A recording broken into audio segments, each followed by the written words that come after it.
हे विदुर जी, कुछ समय पश्चात दक्ष प्रजापति ने एक एक करके अनेक यज्ञ किए, जिसमें वाजपेयी यज्ञ एवं बृहस्पति यज्ञ को यज्ञ के नाम को स्वयं ब्रह्मा जी ने पधार कर सर्वश्रेष्ठ कहा। और यज्ञादि अनेक शुभ कार्य करने से उन्होंने दक्ष प्रजापति को प्रजापतियों में सर्वोच्च पद प्रदान किया। इस कारण दक्ष जी का अहंकार और भी ज़्यादा बढ़ गया।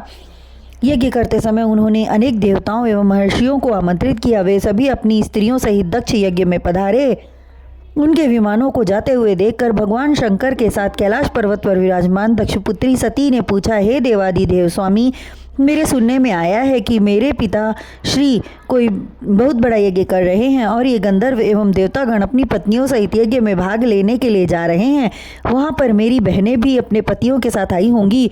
मेरी बहुत इच्छा है कि वहाँ जाकर मैं अपनी बहनों, मौसियों एवं अन्य सभी सगे संबंधियों से मिलूँ। उनसे मिलने की मेरी बहुत इच्छा है और पिता द्वारा किए जा रहे महान यज्ञ को देखने की अभिलाषा हो रही है। हे प्रभु, आप तो अंतर्यामी हैं, आप त्रिगुणमयी सृष्टि के ज्ञाता हैं। मैं अज्ञानी स्त्री अपनी जन्मभूमि को देखने की इच्छा को रोक नहीं पा रही हूँ। हे स्वामी, जिन स्त्रियों का दक्ष महाराज से किसी प्रकार का संबंध नहीं है, वे भी अपने पतियों के साथ उनके महायज्ञ की निराली शोभा देखने के लिए जा रही हैं। फिर वे तो मेरे पिता हैं। आप यह न विचार करें कि मुझे बिना बुलाए वहाँ नहीं जाना चाहिए। शास्त्रों में कहा गया है कि गुरु, माता पिता एवं इष्ट मित्रों के घर बिना बुलाए भी जाना चाहिए। अतः हे स्वामी, मुझ पर अपना अनुग्रह कर मुझे पितृगृह जाने की अनुमति दीजिए। यह सुनकर महादेव जी बोले, हे प्रिय, तुम्हारी भावना मैं पूर्ण रूप से समझ रहा हूँ। तुम्हारे स्थान पर कोई दूसरी स्त्री होती तो वह भी यह कहती, किंतु पिता के घर बिना निमंत्रण के जाना तभी संभव है जब पिता और पति के बीच किसी प्रकार के बैर अथवा द्वेष की भावना न हो।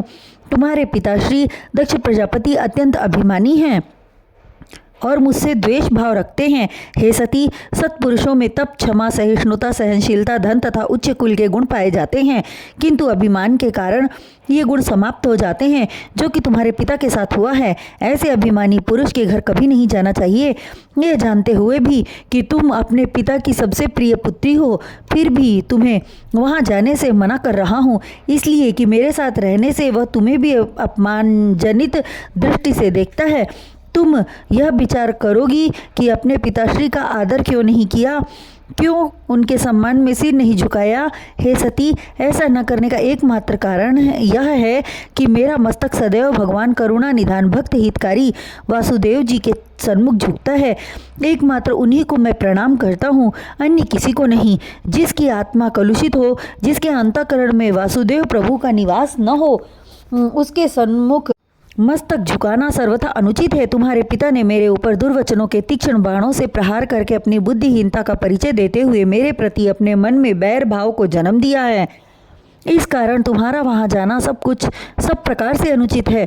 मेरे वचनों को मानकर मेरे साथ रहोगी तो तुम्हारा कल्याण होगा, अन्यथा किसी प्रकार का अहित भी हो सकता है। यह कहकर त्रिनेत्रधारी शांत हो गए, किंतु सती के शांत मन में अशांति छा गई। सती का चेहरा पूर्ण रूप से उदास हो गया। इस प्रकार जैसे रात्रि के अंधकार को दूर करने वाले दीपक की ज्वाला हवा के वेग से बुझ गई हो, उसकी दशा देखकर कैलाशपति ने विचार किया कि यदि सती को पितृगृह जाने की आज्ञा नहीं देता तो निश्चित रूप से अपने प्राण त्याग देगी और वहां जाने के पश्चात दक्ष गृह में मेरे कारण इसका अनादर अवश्य होगा।